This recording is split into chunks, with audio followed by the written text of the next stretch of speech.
Hello, beautiful people. It's been a minute, 3 years to be exact, probably more. I don't know, get over it. Go over on TikTok. I'm always there, literally.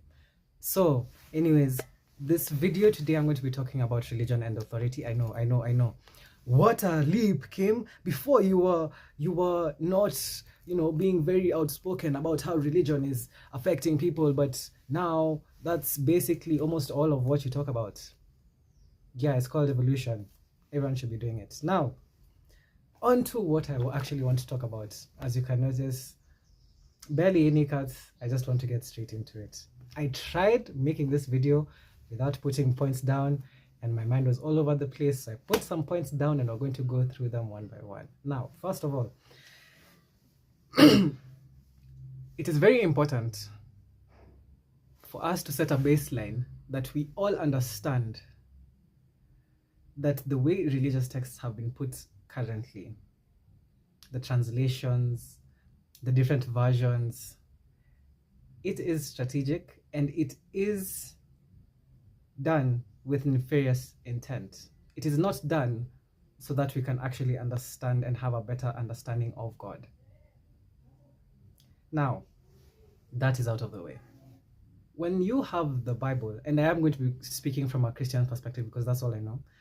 When you have the Bible and you regard it as your ultimate authority, and there's verses in that Bible that will dehumanize people, it gives you authority to be cruel to someone with a justification. When it comes to the queer community, you're like, well, the Bible says this, so I can be mean to you. I can treat you however I want because you're not going to heaven with me. You're putting yourself above them simply because a book said so, simply because some words said so. And I know that it's going to hit some people, but that is the intent. Now, secondly, within the book, within the Bible, we already have an ultimate authority within the ultimate authority that is the Bible, that is God. Now, when God can enact violence on people and say it's because I said so, it gives people, when you have that power and authority, and usually on earth that is adjacent or like close to money, when you have that power and authority, it gives you the thinking of, oh, I'm above this person, I can treat them however I want to simply because I have the power and authority. That did not come from nowhere. That was something that has been meticulously planned so that you think you have this little semblance of power within, let's say, the family unit, within, let's say, an interaction with a police officer. In this case, I'm talking about the police officer. You have this almost hubris that you can do whatever simply because they're underneath you. And that does, in fact, come from how religion and authority have been linked, whether you want to accept it or not. For example, Abraham, father of faith, we have all sung those songs and everything. But what do you think it does to your brain chemistry? When you have the father of faith, and the reason he's called the father of faith is because he was quite literally about to sacrifice his child for this being he has not even seen. Of course, you can talk about, God is everywhere and all of these things. The fact remains, this is someone who's in front of him, whether or not it happened, please. There's this person who is in front of you, a human. You nearly sacrificed them. Did you even hear about how Isaac felt? Anyways, I'm not going to get off track. You take them, nearly sacrifice them, and then you're called the father of faith. Do you realize what that does to our brains? It makes you feel like, okay, this is my child.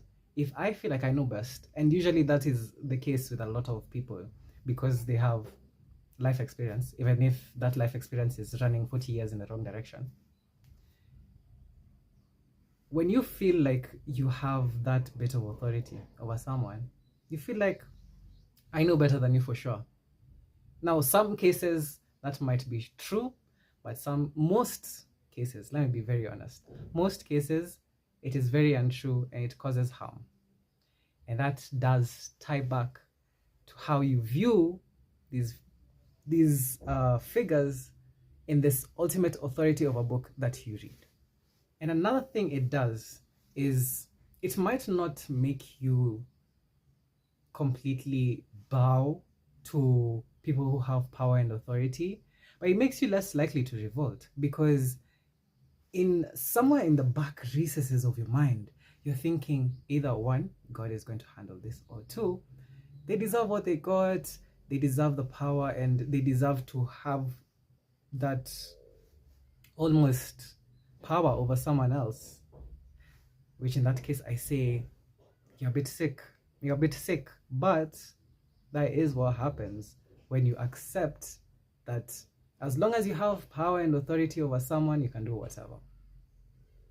And that is something that is ingrained. I mean, the Bible is a neutral tool, but it is definitely worded in a way that is meant to drive a certain agenda, and I just want people to see it. Lastly, we're going to talk about Elisha, I think, the man who, when there were some kids who mocked him, what happened? Some people were mauled. What do you think? Again, I'm all about implication, quite honestly, because our minds rely so much on implication, and these things run unconsciously in the background. But basically, what do you think it does to you when you see this person? It looks like such a harmless story, but this person who is apparently a man of God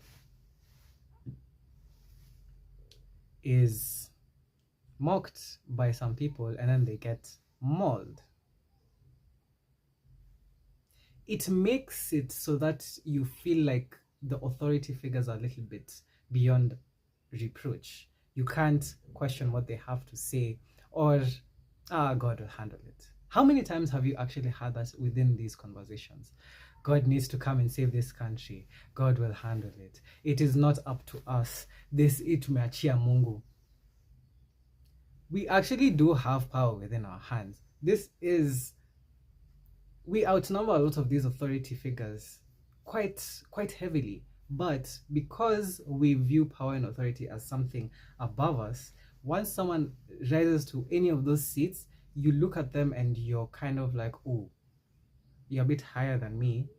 I can't question what you say. And even if I do, I'm afraid that I might disappear. So, in conclusion, what I am trying to say is, first of all, it is nefarious and intentional the way it is concocted, and people need to wake up. Now, of course, the way I'm explaining it, it sounds like I am completely anti-religion.